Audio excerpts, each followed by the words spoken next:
Paz do Senhor, igreja, boa noite, amém. Gostaria de estar lendo com os irmãos 1 Samuel, capítulo 13, a partir do versículo 8 até o 15, amém? Eu vou ler para não tomar tempo. Aleluia.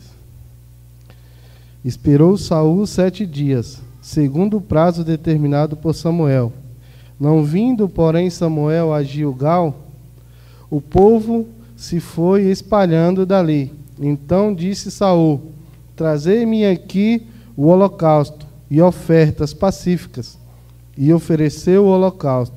Mal acabara ele de oferecer o holocausto, eis que chega Samuel.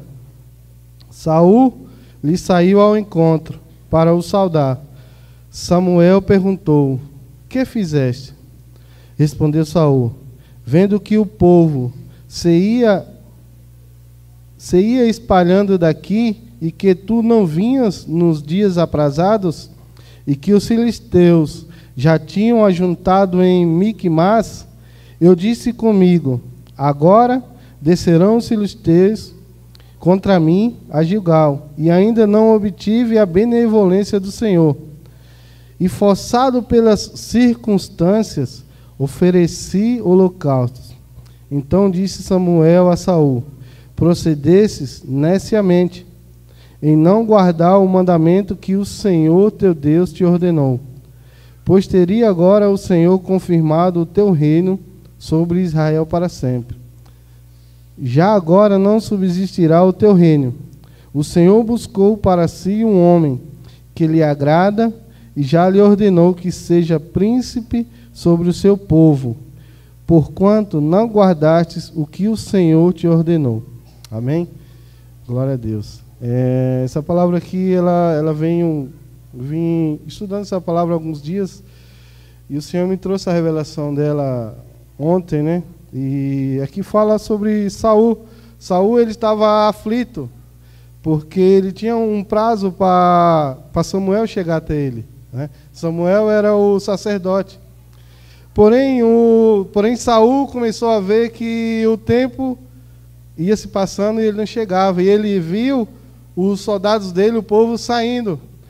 E ele agiu desesperadamente, porque ele viu as circunstâncias aqui, e ele começou a pensar que aquele povo indo embora, ele ia ser fraco.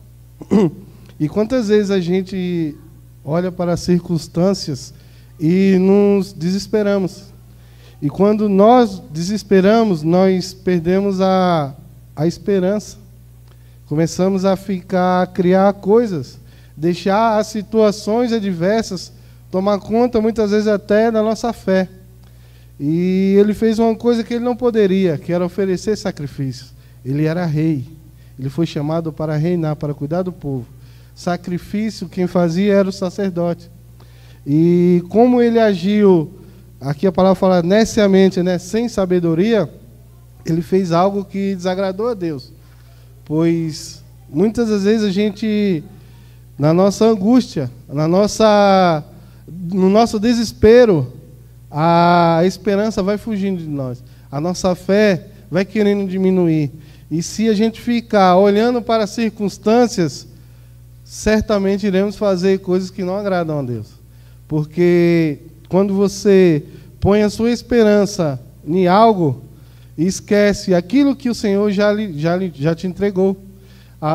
Tem um louvor que fala, né? Deus abriu o caminho sobre as águas. Mas muitas das vezes a gente está andando no caminho, aquele caminho que o Senhor abriu ali no meio das águas. Só que as circunstâncias do lado estão nos tirando do foco, né? Daquilo que o Senhor chamou, do propósito que o Senhor nos chamou. E ele olhou ali e falou: Samuel faz sacrifício, então traz aí que eu vou fazer também. Só que não é assim. Às vezes a gente faz coisas que o Senhor não nos chamou para fazer. Aquilo que o Senhor nos chamou para fazer, nós temos que fazer. Mas aquilo a qual não é do nosso convívio, não é para nós. Tem coisas que não é para nós. Aí a gente às vezes olha para o desespero e acha que nós podemos fazer, mas não. A única coisa que podemos fazer é esperar, com esperança, porque Ele prometeu, Ele virá. A Dani veio aqui semana passada e falou que é o tempo de calar. Muitas das vezes nós temos que nos calar o coração, as aflições do dia a dia. Porque se nós for olhar ao redor, o que está acontecendo, e a gente começa a tirar os olhos de Deus, a ficar um pouco desesperada. E quando a gente começa a desesperar, a esperança vai fugindo, é um passo para nós desobedecer a Deus. O desespero nos leva à falta de fé, e a falta de fé nos leva à desobediência a Deus. Amém? Que os irmãos possam meditar nessa palavra, que aquilo que o Senhor nos entregou nas nossas mãos, que nós possamos fazer, mas aquilo que Ele mandou nós esperar, que nós esperamos, com paciência, porque Ele virá. Amém? Eu agradeço a oportunidade.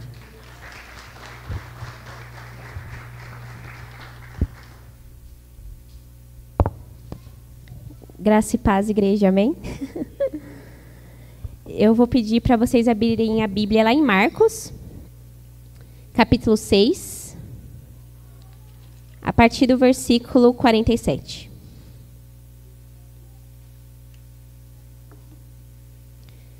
Marcos 6, 47. Vou estar lendo, amém? Ao anoitecer, o barco estava no meio do mar, e Jesus se achava sozinho em terra. Ele viu os discípulos remando com dificuldade, porque o vento soprava contra eles. Na alta madrugada, Jesus dirigiu-se a eles, andando sobre o mar. Estava já a ponto de passar por eles, quando o viram andando sobre o mar. Pensaram que fosse o fantasma. Então gritaram, pois todos os tinham visto e ficaram aterrorizados.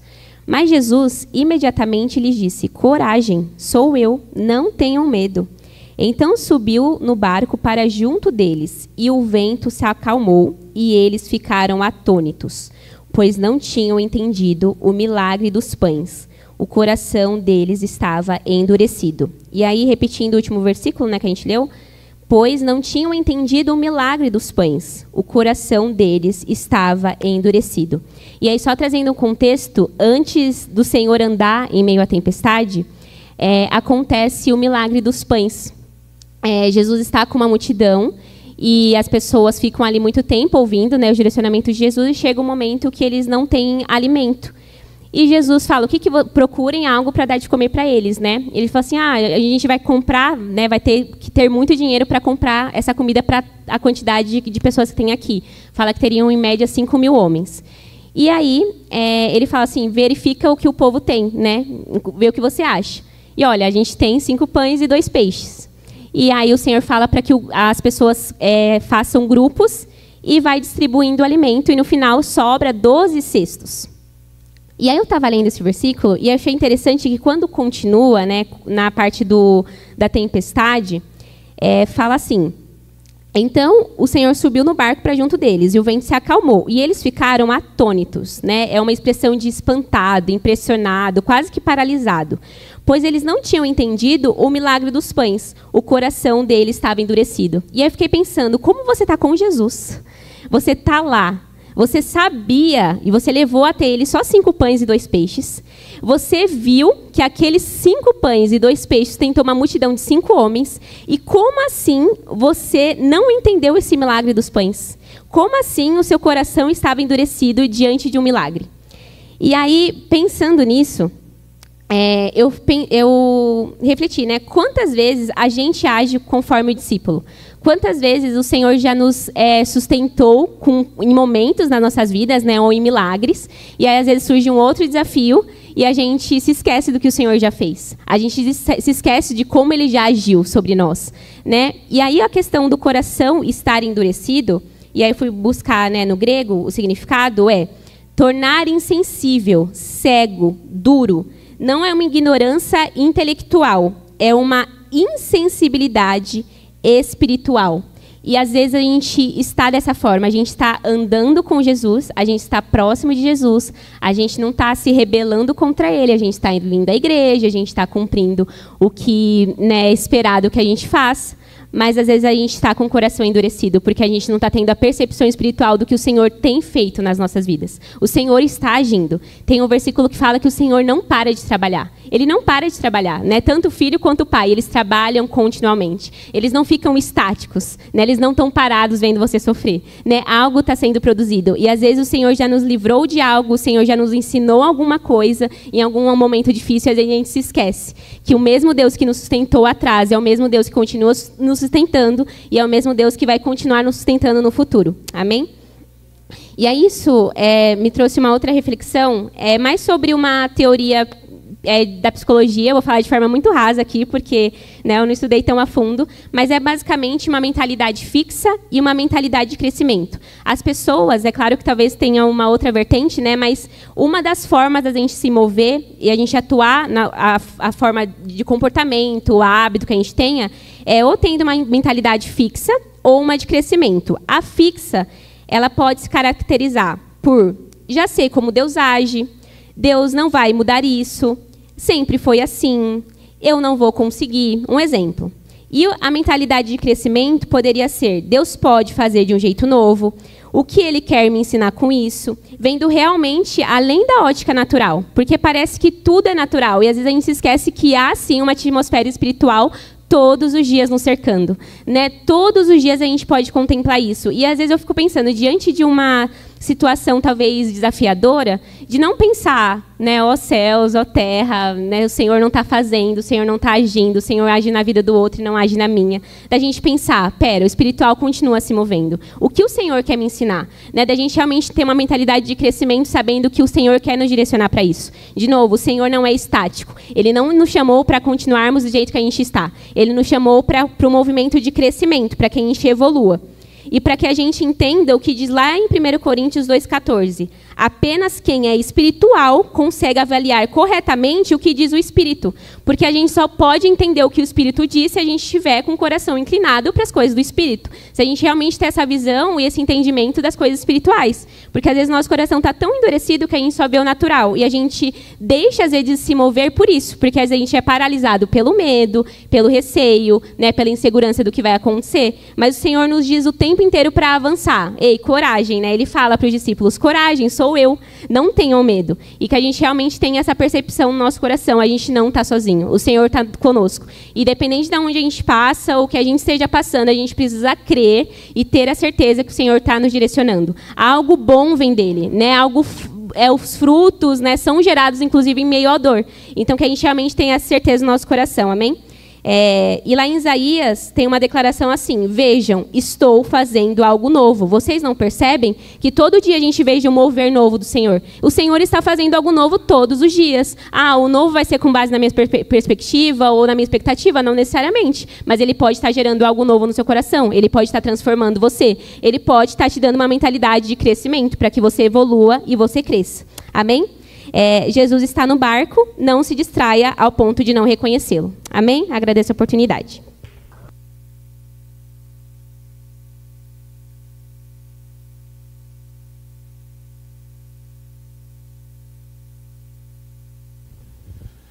Olá, pessoal.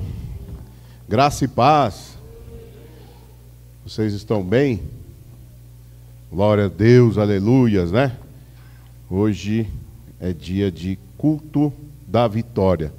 E eu tenho certeza que hoje você vai sair daqui cheio da palavra de Deus no teu coração. Você já está cheio com ela, né? Mas o Senhor, eu tenho certeza que o Senhor quer nos encher mais e mais ainda. Amém? Abra sua Bíblia aí, em Deuteronômio capítulo 28. Bem facinho de achar, né? Lá no começo da Bíblia,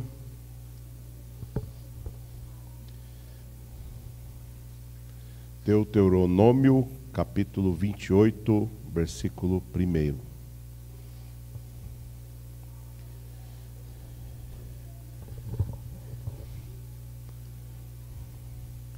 Vamos fazer uma oração?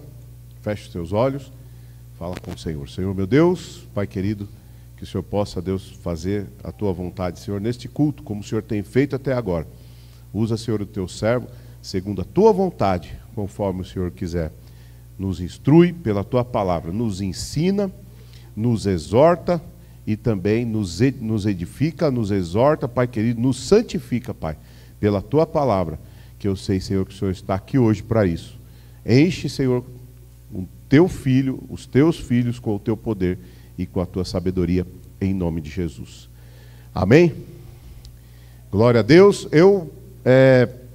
A semana passada, eu tinha concluído uma mensagem e hoje eu estava programando para trazer uma outra mensagem que já estava preparada, falando sobre as 7 coisas que Deus odeia, né? 6 coisas Deus odeia, a 7ª Ele abomina, né? E o Senhor mudou a mensagem. Então eu prefiro ouvir a voz do Espírito Santo de Deus do que fazer a minha vontade, né, irmãos? Quantas vezes, às vezes a gente sai, não raiva no sentido ruim, né, irmãos? Mas às vezes a gente fica ali 3, 4 semanas preparando uma palavra, chega na hora, eu já cheguei a ficar bravo, falo, poxa, perdi meu tempo todo aqui, e aí depois você nem usa mais, né? Parece que é um texto ali, um esboço que você vai tentar usar outro dia e não encaixa. Parece que Deus quer colocar a gente à prova, falar, vou deixar você aí aprendendo, olhando, estudando, e depois eu vou fazer a minha vontade. E é assim a vontade de Deus. E eu prefiro ouvir a voz do Espírito Santo, né, que diz, olha, eu quero que você fale a respeito disso. E aqui em Deuteronômio, e eu creio que Deus está aqui hoje, querendo falar, irmãos, com alguém.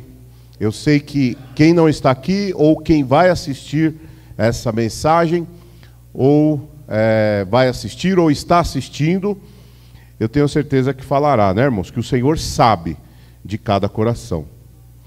E aí o texto que eu vou falar, eu falei um pouco, irmãos, lá na outra quinta-feira. Quem estava aqui lembra que eu falei bastante a respeito de ser fiador, né? E ali a gente vê que muitos irmãos estão como escravos, né? Escravos das dívidas, escravos da sua cunhada, né? Escravo do seu cunhado, escravo do teu pai. Quantas coisas, escravo do teu sogro, escravo da tua sogra, né? Mas não é a vontade de Deus. Ali, o texto que nós lemos a semana passada, falando que a gente não deve ficar como fiador do nosso irmão, mas a gente levou o texto para um sentido onde nós não podemos deixar que o mundo nos torne escravo, porque nós temos que ser livres.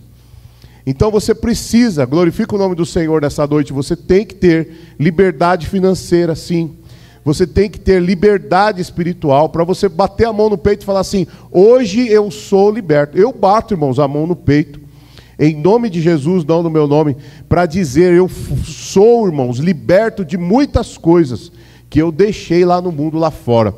Então nós temos que também bater a mão no peito e falar, agora Jesus Cristo mudou o meu viver. Eu não sou mais escravo do pecado, amém, irmãos? Não sou escravo do pecado, eu não sou escravo. Ainda que alguns aí vão dizer, você está indo lá na igreja, né? Porque lá você vai ficar escravo de uma religião, lá você não vai poder fazer o que o mundo pode fazer aí fora. Mas não é essa a verdade, né, irmãos? É mentira isso. Pelo contrário, as pessoas que falam isso de nós estão erradas. Porque nós não somos escravos de uma religião, nós somos libertos do pecado. Essa pessoa que te falou isso, com certeza ela está afundada nas dívidas, afundada na pornografia, afundada no pecado, afundada na prostituição, em tantos outros males que a humanidade tem feito aí com o jovem, com o adolescente, né? Mas hoje você que está aqui, você pode glorificar. Eu sou um jovem liberto pelo sangue de Jesus. Eu sou uma mulher liberta pelo sangue de Jesus. Amém, irmãos? Ainda que você tenha feito coisas terríveis lá fora, mas hoje você está aqui e você pode declarar, eu sou liberto. Diga assim, eu sou liberto.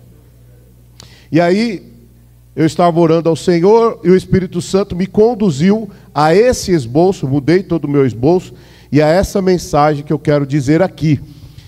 E a mensagem, irmãos, que eu quero falar hoje é a respeito os inimigos do sucesso. Quais são? Pode ser que alguém aqui não tenha tido muito êxito em alguma coisa na tua vida, né, irmãos? Quem que pode ter êxito em tudo? Quem pode ter sucesso em tudo na vida, né? Mas hoje nós vamos ter, irmãos, como sim ter sucesso em tudo em nome de Jesus. Amém? Então vamos começar a ler aqui Deuteronômio 28, que diz assim: se vocês obedecem fielmente ao Senhor, ao seu Deus, escuta bem isso, jovem, e seguirem, ó, é a palavra de Deus, irmãos, a boca, né? A boca de Deus aqui falando conosco, né? Se vocês obedecerem fielmente ao Senhor, ao seu Deus, e seguirem cuidadosamente todos os seus mandamentos, que hoje lhes dou, o Senhor, o seu Deus, os colocará muito acima de todas as nações. Amém? Versículo 2 diz: todas, repita comigo, todas. Diz assim para a pessoa que está do teu lado: não algumas, mas todas. Todas estas bênçãos virão sobre vocês e os acompanharão, se obedecerem ao Senhor, o seu Deus. Aí depois ele vai dizer aqui, né, irmãos, esse texto bem simples, bem lido, né? A gente lê bastante. O versículo 3 fala que você vai ser, aonde você for, né? Se você sai daqui, você é abençoado. Se você for para a cidade, você é abençoado. Para o campo, você é abençoado. Fala que o filho do seu ventre, olha que a gente que é pai se preocupa, né? Eu me preocupo, não sei se você se preocupa. Eu, todos os dias, eu respiro, né? Esses 3 abençoados que Deus colocou na minha vida, né, irmãos? O que vai ser deles? O que vai ser dos seus filhos, da sua esposa, se você um dia faltar, né? Então aqui, se você seguir a Deus fielmente, o fruto do teu ventre, que são os seus filhos, e aí vem também a sua esposa, serão abençoados. Como também a colheita da terra, né? A cria das vacas, das ovelhas, tudo aquilo, irmãos, que isso aqui é bastante legal para quem tem o seu negócio próprio, né? Que Deus multiplica as obras das suas mãos. Tudo que você corre atrás para conseguir, Deus te dá. E para você que trabalha como funcionário, também da mesma forma. Tudo que vier na tua mão, tudo que você trabalhar para isso, Deus vai abençoar. Abençoará, versículo 5. A sua amassadeira serão abençoadas, a sua cesta, os seus alimentos, o arroz, o feijão, né? A panela de pressão sempre estará cheia de carne, né? Estará cheia de mandioca lá, cheia de farinha na sua panela aí, para quem gosta de farinha. O arroz, o feijão, né? Então também serão abençoados. Vocês serão abençoados quando entrarem e quando saírem. O Senhor concederá que sejam derrotados todos os seus inimigos, todos aqueles que se levantam contra você. E aqui vai dizendo, né, irmão, são muitas bênçãos aqui que o Senhor tem, não dá para a gente falar todas aqui, mas depois você pode ler em casa, Deuteronômio 28, que fala tudo que você tem direito a ter. Então você quando traz o seu filho para a casa do Senhor, você também está ensinando ele também a ter. Quando nós falamos a respeito de prosperidade, salta aos nossos olhos a área financeira, né? Mas prosperidade não é só financeira. Existe a prosperidade, a progressão, é a prosperidade. Significa que Deus está alargando os teus andares. A origem da palavra é exatamente essa. Você está alargando, né, irmão? Do latim, que vem essa palavra prosperidade, ela significa: eu estou alargando as minhas passagens, alargando os meus caminhos e seguindo em frente. Então é isso que é prosperidade. Ainda que nos dias de hoje alguém vai falar que prosperidade é só financeira, mas não. Prosperidade não é só financeira. É prosperidade no amor. Você já viu, irmãos, uma pessoa que faz amizade fácil? Você já viu? Tem gente que é difícil para fazer amizade, né? difícil você conversar, você tirar um sorriso da pessoa, mas tem gente que é fácil, né? Tem gente que chega assim de uma forma fácil e vai, e é uma prosperidade, irmãos, é um tipo de prosperidade que você tem de fazer amigos, né? Você tem uma facilidade, irmãos, assim, de falar, de conversar, né? De você que está querendo arrumar uma namorada, de ser atraente na forma de você falar, né? De você atrair alguém ali, né? Com a sua fala. Então, a sua prosperidade no falar. Você vai fazer uma apresentação, você tem alargado os seus caminhos, trazendo prosperidade naquilo que você fala. Quando você fala, quando você prega, quando você traz uma apresentação, as pessoas ficam atônitas, olhando, olha como é bonito. É um dom, né, que Deus vai dando para a gente, e a gente vê essa prosperidade. Prosperidade quando você vai no médico, chega lá, o médico fala assim, ó, não tem nada. Vai tranquilo, meu amigo, ó, tá tudo certo com a sua saúde. E às vezes você está que nem eu, né, irmãos, um pouco acima do peso, você fica meio preocupado, chega lá o médico fala, ó, seu colesterol está tudo bem, o seu diabetes também está tudo bem com isso, está tudo bem, é prosperidade na saúde. Prosperidade quando o médico fala, olha, você está quase morrendo. E aí Deus vai e começa a largar, né, irmãos, que nem o rei Ezequias, né, que Deus falou que ele ia morrer, perdeu a prosperidade, ele não ia mais alargar os seus caminhos na sua vida, ia morrer. De repente ele chorou, pediu ao Senhor, e o Senhor o concedeu. Quantos anos, irmãos? Mais 15 anos, já pensou? Você chegando assim no momento, né? Nós não sabemos o dia da nossa morte, mas já pensou se a sua morte for hoje ou amanhã, né? Já pensou se a sua morte é hoje ou amanhã? De repente, Deus vai falar assim, não, você vai ter mais 15 anos ainda. Você vai ver seus filhos crescerem, você vai ver seus netos. Então, a prosperidade, a primeira coisa que eu queria dizer aqui, ela não é só riqueza material. Não é só coisas materiais, mas também coisas que o dinheiro não compra. Não envolve, ela envolve paz, relacionamentos, propósito com Deus, né? Deus, Ele quer, irmãos, que nós sejamos prósperos. Lembra de Jeremias 29, 11? Bem sei os pensamentos que tenho a vosso respeito, diz o Senhor, pensamentos de paz, e de fazer você prosperar, e te dar um fim que você quer. Qual que é o fim que você quer? Você quer estar andando com o seu esposo, velhinho, e ela velhinha, e você andando ali com seus filhos criados, com muita paz, com muita saúde? É essa a vontade de Deus, de te fazer prosperar, né? Lá coloca lá para nós, 3 João, capítulo 1, versículo 2. É a carta, né, de João, 3 João, capítulo 1, versículo 2. Olha só o que a carta de João está falando. Aleluias. Quem abrir primeiro aí puder ler, quem que quer ler, pode ler. Fique em pé e pode ler a...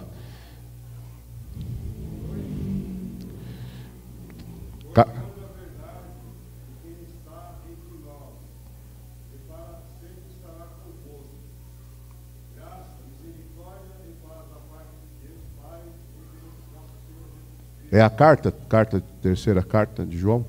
Ou é o evangelho esse? É a terceira carta de João, olha lá, está lá na... Isso. Olha, lê ali na tela ali, ó. Pode ler. Isso.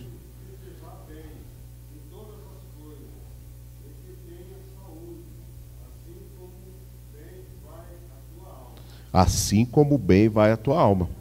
A versão revista e atualizada fala: faço votos para a tua prosperidade e saúde, assim como é próspera a tua alma. Quem tem a alma próspera aqui, irmãos? Eu tenho a minha alma próspera, né? Então, assim como você tem a sua alma próspera, Deus quer te dar também saúde, também prosperidade na sua saúde. O nosso sucesso depende de uma condição.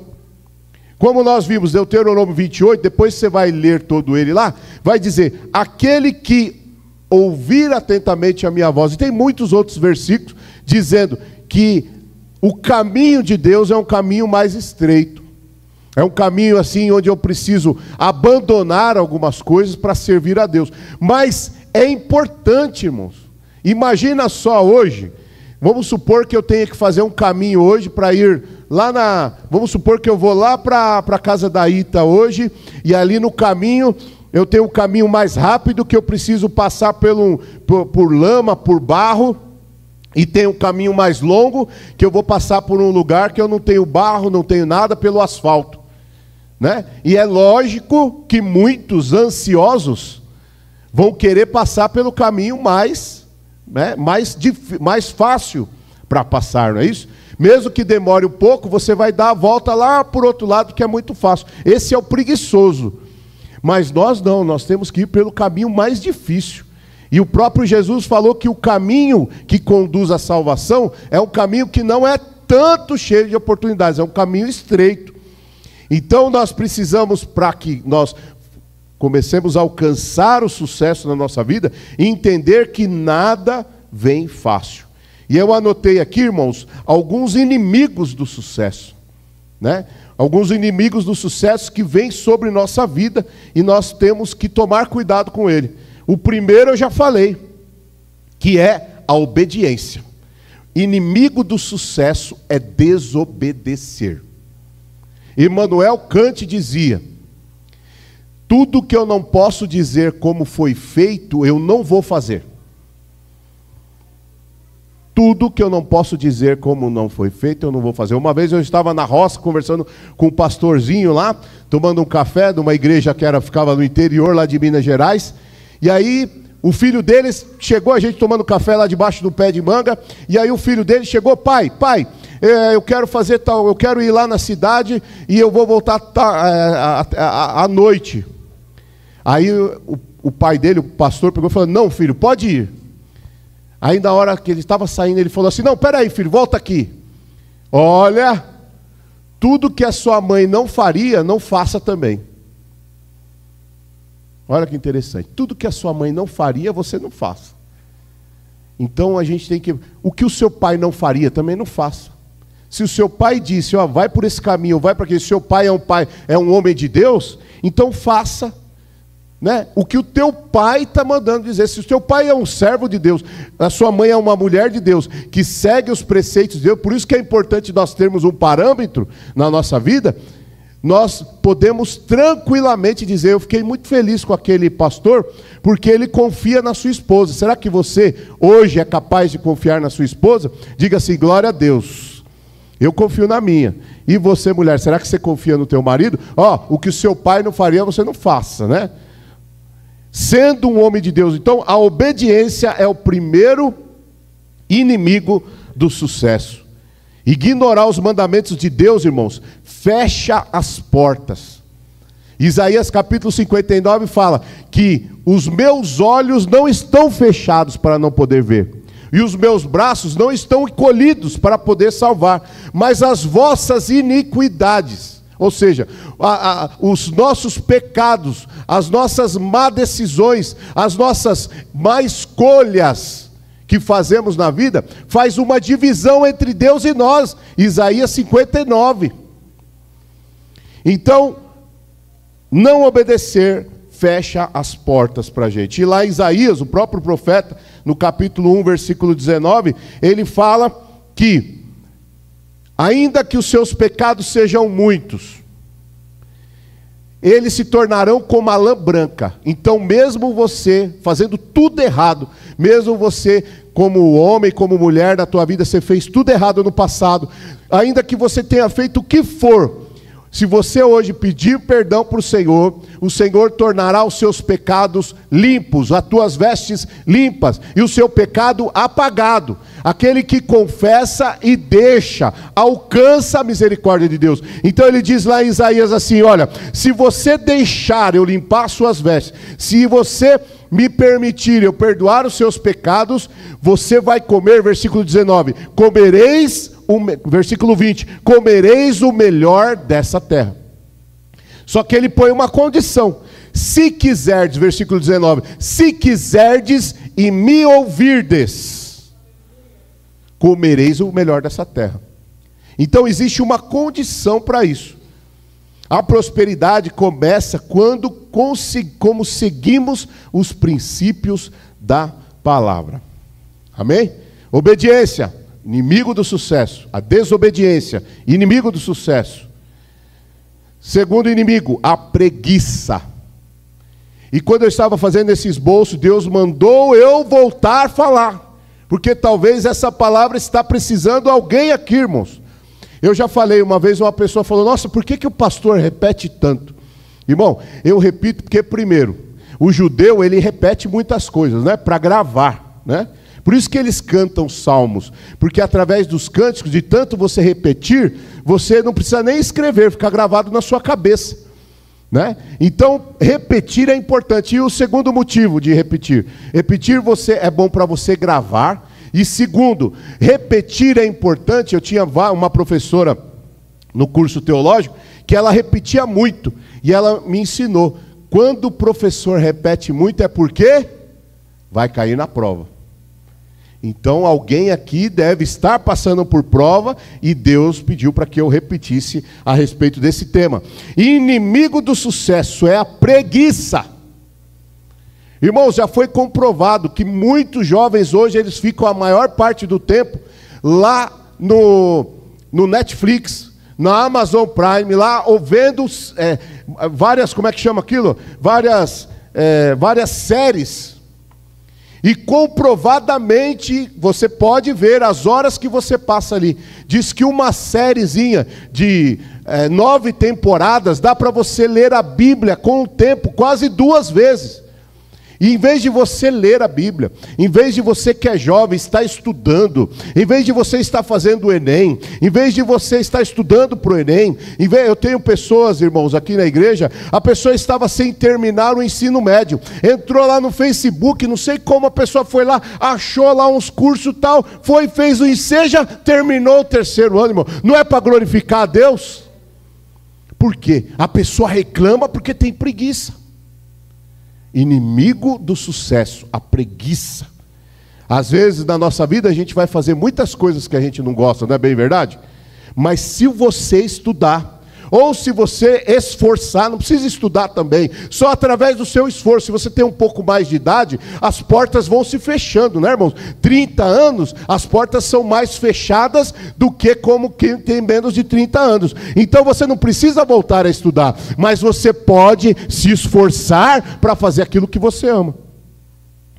Provérbios 6:6, que eu falei quinta-feira passada, fala a respeito da formiga, né? Salomão estava falando assim, ó: vai lá, observa a formiga, ó preguiçoso.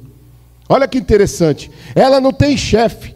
Às vezes, irmãos, aqui na igreja, às vezes você tem um problema com um obreiro, com outro obreiro, você vê que a pessoa, se for trabalhar numa empresa, irmãos, né, ela não consegue se dar bem, ele não consegue se dar bem de jeito nenhum.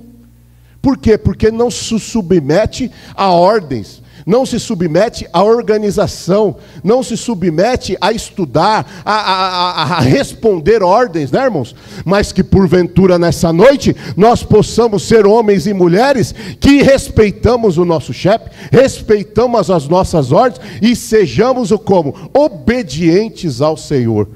Então o que o Salomão falou? Dá uma observada lá a formiga, olha lá a formiga, ela não tem chefe. Coloca lá para nós, Provérbios 6:6.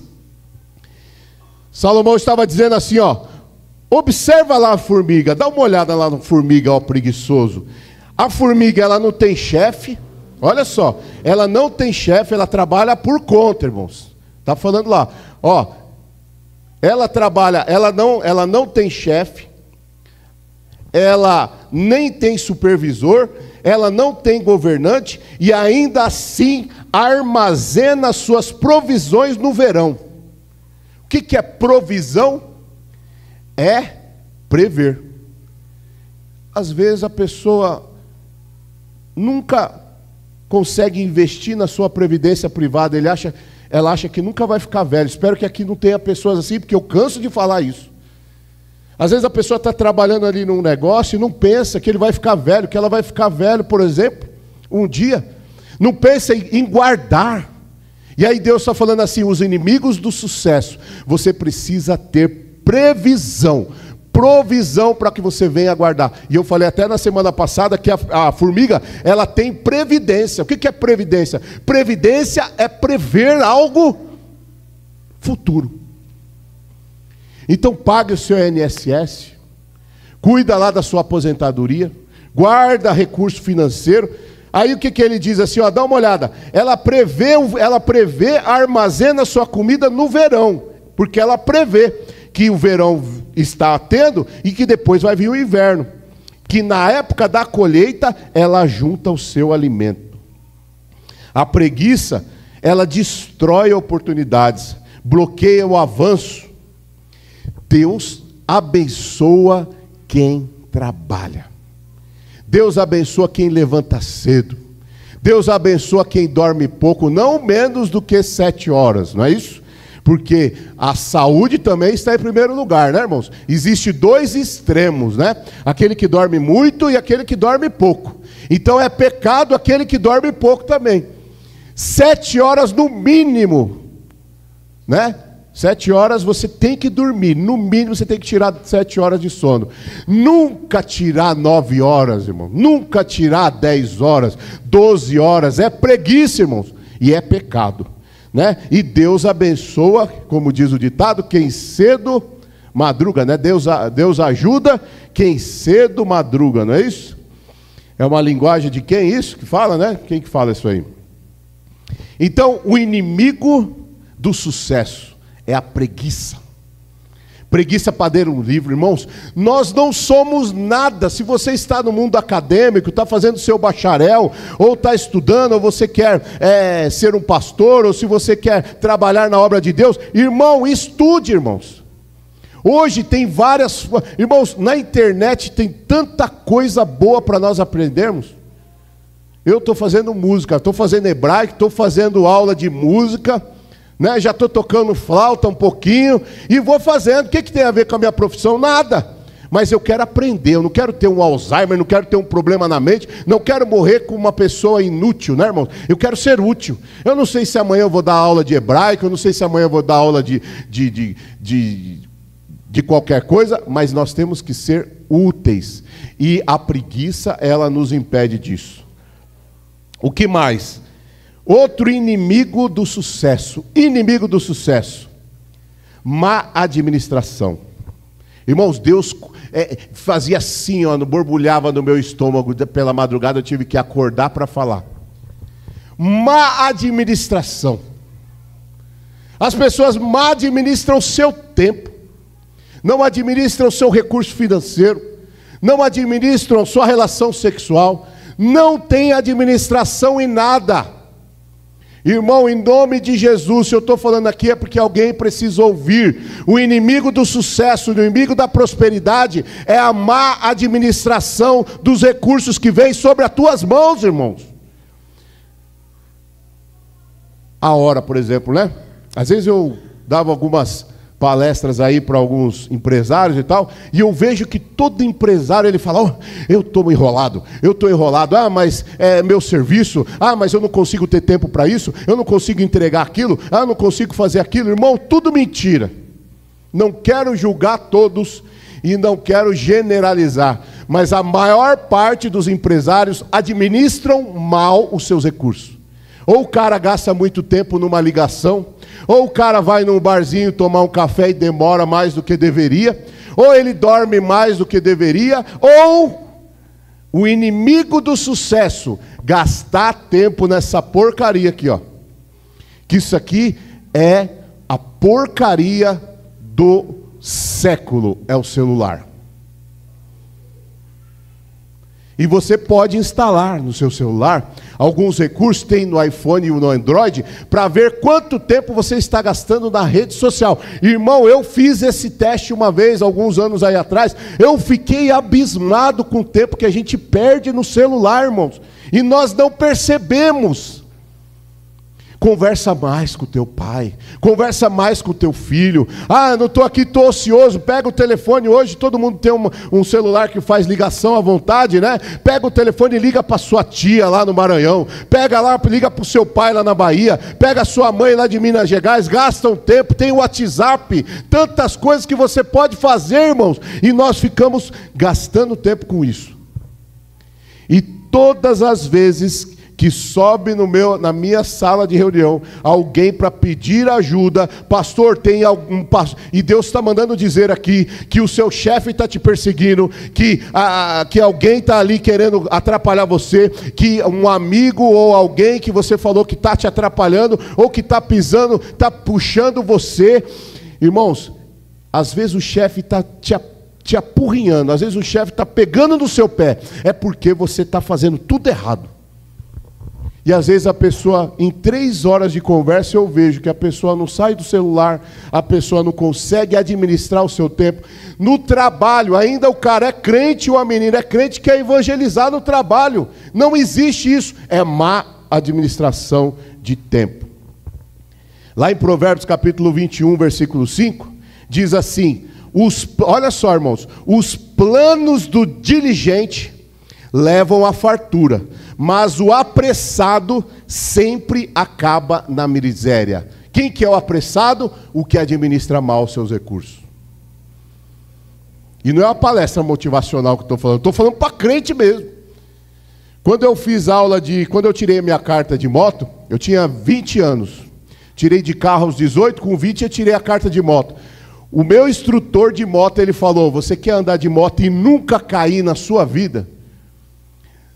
Nunca saia de casa atrasado.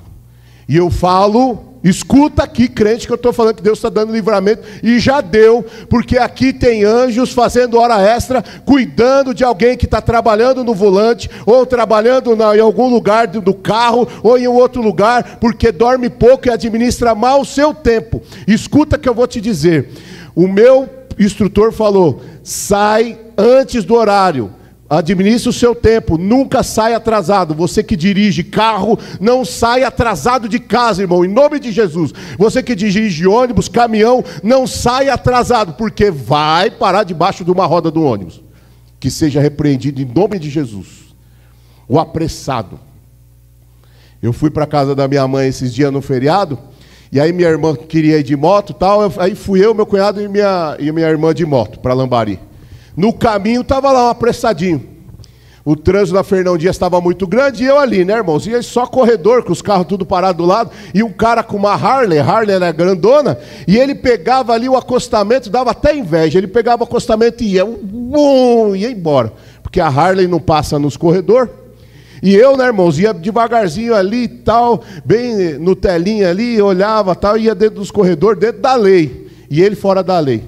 Quando chegou lá quase perto de Pouso Alegre, chegando perto da casa da minha mãe, quando eu passei, eu vi a Harley toda capotada, a esposa dele assim, com a metade da cabeça de um lado e outra metade do outro, nunca tinha visto isso na minha vida, e ele arrastejando assim, eu ainda estava meio vivo ainda o cara.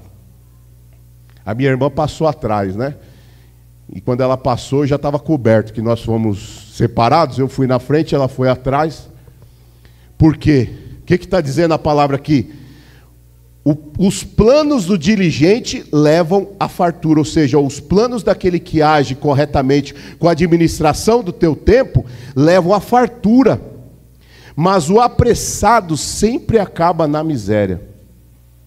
Então, má administração dos seus recursos, gastar mais do que ganha, nunca poupar. Já falei aqui, né, irmão, se você, o que você gasta, o que você ganha, você gasta, você já está quebrado. Se você não consegue guardar R$50, você já está quebrado. É daqui para a ladeira abaixo. E aí, se você o que você ganha, você não consegue nem guardar, já era. Gastar os recursos e não poupar. Prosperidade, irmãos, ou sucesso, exige disciplina financeira. É que nem emagrecer, né? Você vai fazer uma academia, tem gente que paga academia e não vai. Tem gente que compra um livro e não lê. Tem gente que compra um curso e não faz.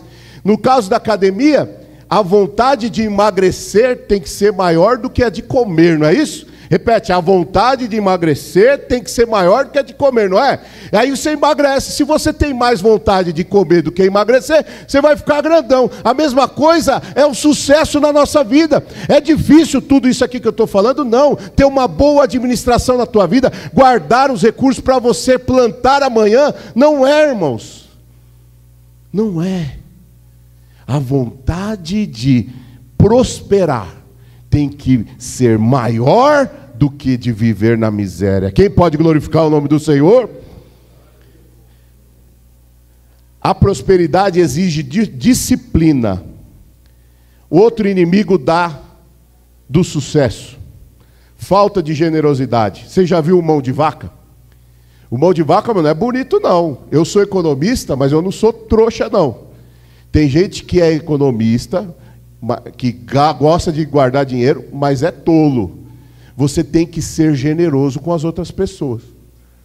Não adianta você guardar para você, se você não pode compartilhar. Irmão, misericórdia, irmão. Se eu não puder emprestar, se eu não puder ajudar o meu irmão, se eu não puder compartilhar, que nem, é igual a sabedoria. Às vezes você aprende matemática, às vezes você é bom em química, às vezes você é bom em física, é bom em música, e não compartilha aquilo que você aprendeu. É egoísta, irmão. Você está sendo mão de vaca com os recursos que Deus está te dando. Não, você precisa compartilhar. Você tem que ensinar. Você conhece, você sabe fazer unha? Ensina uma irmã que está desempregada a fazer unha, para que ela possa também ter uma liberdade financeira. Falta de generosidade. Lá em Provérbios capítulo 11, versículo 25 diz: há quem dê generosamente e vê as suas riquezas aumentarem. Outros detêm, não dão, não ajudam, não são generosos e caem na pobreza, irmãos. Provérbios capítulo 11, versículo 24. Seja generoso, seja amável, ame as pessoas, ajude as pessoas, né? Uma vez eu falei aqui, tem uma pessoa que está me devendo tal e não me paga. Você vira escravo daquela dívida. Você que deve, você que emprestou para a pessoa, você vira escravo daquilo, não é? A pessoa está te devendo e vai para a praia. A pessoa está te devendo e troca de carro. Não é, irmãos? A gente não fica escravo disso. Uma vez eu falei: Senhor, eu quero que o Senhor me repreenda isso, que eu não quero ter raiva de ninguém que me deve. Aí o Senhor colocou no meu coração: então perdoa a dívida, que você vai ver que eu vou te abençoar. Eu comecei a virar para a pessoa e falar assim: não precisa pagar mais não. Mas você não, você está perdoado. A partir de hoje, daquele dia, irmão, nunca mais eu emprestei dinheiro e fui atrás. Sou bobo. O João também é assim, né, João? Não consigo pagar. Tá bom, está perdoado sua dívida. Eu faço isso, eu já fiz isso, e Deus tem me abençoado. Quando você, irmãos, não tem uma vez que eu não deixo um carro para lavar e não dou uma caixinha para alguém. Não tem uma vez que eu paro meu carro no estacionamento. Meus filhos sabem disso, eu tenho ensinado eles. Nunca, irmãos, eu deixei de abençoar alguém. Você começa a ser próspero quando você age com prosperidade e abençoa as pessoas. O mão de vaca não prospera. Eu nunca vi o mão de vaca prosperar na vida, porque ele ali fica ali, ele só quer para ele não quer para os outros, ele só quer para ele. Não, seja generoso, ame as pessoas. R$1 que você dá, você está ali e tal. Eu trabalhei no supermercado, irmão, como pacoteiro. Quando você chegar no supermercado, lembra do pastor, aquele cara que faz pacote lá no supermercado? Eu era um desses. Quando você chegar, pega lá uma moedinha, dá R$1 para o rapaz, dá R$2 para ele. Aquilo que você está plantando, um dia você vai colher. Amém, irmãos? Seja generoso. A falta de generosidade impede o nosso sucesso, né? O egoísmo, né, irmãos? Qual é o problema do mão de vaca? O mão de vaca, ele é egoísta. Ele só quer para ele. Mas não, irmãos, lógico que tem aquele que guarda, que tem uma boa situação financeira e está ali guardando, mas ele também é generoso com as outras pessoas. Tem, né, irmãos, assim. Esse eu não posso dizer que é um mão de vaca, né? Mão de vaca é aquele que ele é egoísta, ele só quer para ele. Mas Deus está repreendendo nessa noite. O egoísta bloqueia o fluxo de bênção na nossa vida. Quando Deus curou aquele rapaz que ficava na porta da igreja lá, da sinagoga, com as mãos mirradas, Deus fez com que ele abrisse as mãos. Por quê? A pessoa que tem a mão fechada, ela não recebe bênçãos, né, irmãos? Por isso que João conta lá no seu livro, ele fala assim, aí ele virou e falou assim, abre a tua mão, aí ele falou assim, ser curado, e ele tinha as mãozinhas mirradas. Você já viu aquelas pessoas que tem as mãozinhas assim? Já viu, irmãos, as pessoas que tem a mãozinha aleijadinha desse jeito? O que a pessoa que tem a mão mirrada, ela não consegue nem segurar. Se você joga aí para mim aí, ô Felipe, uma caixa de presente, ó. Se ele for jogar, eu não consigo segurar. Mas não, irmãos, aquele que não tem a mão mirrada para ele, que Jesus fez? Deus falou assim, ó, ser curado. Aí ele foi curado e a partir daí ele começa a reter bênção. E Deus está mandando dizer aqui, se você tinha as bênçãos retidas sobre a tua vida, Deus vai começar a largar as estacas. Abençoe os outros. Pastor, mas qual que é a quantia que eu posso? Ó, vou falar baixinho aqui para ninguém ficar me pedindo dinheiro emprestado, né? Na minha conta, R$500 não vai me fazer falta. Qual que é a sua conta? R$100? Se alguém te pedir R$100 não vai te fazer falta? Então empresta R$100. Empresta uma quantia que, se for preciso, você dá. Mas não deixe, irmãos, de abençoar as pessoas. Não deixa de ser generoso com as outras pessoas. Amém? Tem que tomar cuidado também com aquele que gosta de aproveitar também, né, irmãos? Eu estou falando no sentido de ajudar, no sentido de não querer só para você. E outro inimigo também do nosso sucesso é ter uma mente pessimista. Escuta isso. Você sabe o que é uma mente pessimista? É aquela pessoa que pensa tudo negativo, tudo é negativo na vida dele. Nada vai dar certo, nunca dá certo. Eu nasci pobre, vou morrer pobre, e é isso. Lá em Números capítulo 13, fala de 2 homens que foram espiar a terra, e 10 também, foram 12 espias. 10 foram espiar a terra e vieram com uma visão diferente, e outros 2 vieram com outras. Irmãos, escuta, o que impede o nosso sucesso é de ser pessimista. Você está aqui para influenciar multidão. Quando alguém vira para você e fala que não vai dar, você vira e fala, mas em nome de Jesus vai dar. Davi foi assim, Josué e Caleb foi assim, lá em Números foi assim, os 10 espias foram lá e falaram, chegaram para Moisés e falou, Moisés, lascou Moisés. Nós estamos perdidos, lá tem gigantes, lá nós estamos lascados. Mas Josué e Caleb, irmãos, lá no versículo, em Números capítulo 13, versículo 30, diz assim, então Caleb fez calar a boca daqueles que falaram para Moisés e disse, vamos, animemo-nos, possuímos a terra, porque o Senhor irá junto conosco. Você, irmão, não pode, mas se Deus estiver com você, você pode. Larga de ser pessimista. Lá em Romanos capítulo 12, irmãos, eu preciso terminar, versículo 2 diz assim, e não nos conformeis com este mundo, mas transformai-vos a renovação da nossa mente. Renove a sua mente de uma mente pessimista para uma mente otimista, em nome de Jesus. Renove isso, irmãos. Renovar está aqui, ó. Romanos está falando, está aqui, ó. Renova a sua mente, os seus pensamentos. Eu estou velho, não importa se os meus ossos estão fracos, não importa o diagnóstico do médico, não importa nada. O que importa é que na minha mente ela está transformada pelo Espírito Santo de Deus. Não deu hoje, mas amanhã vai dar. Não deu amanhã, mas depois vai dar. Chuide carabassure cantas. Preciso terminar, irmãos, né? Tem mais outras aqui, mas eu preciso terminar.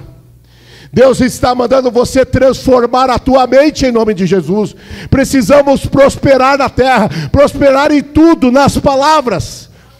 O Senhor está falando ao meu coração que tem mulheres aqui que precisam ter sabedoria na forma de falar. A forma que você está falando que o teu marido, irmã, está errado, está afastando ele de você. Deus está mandando dizer aqui, irmãos, fecha a tua boca, mulher. O que você está falando, você está magoando o teu marido. O que você está falando não está sendo da forma correta. Seja sábia, tenha prosperidade na hora de falar.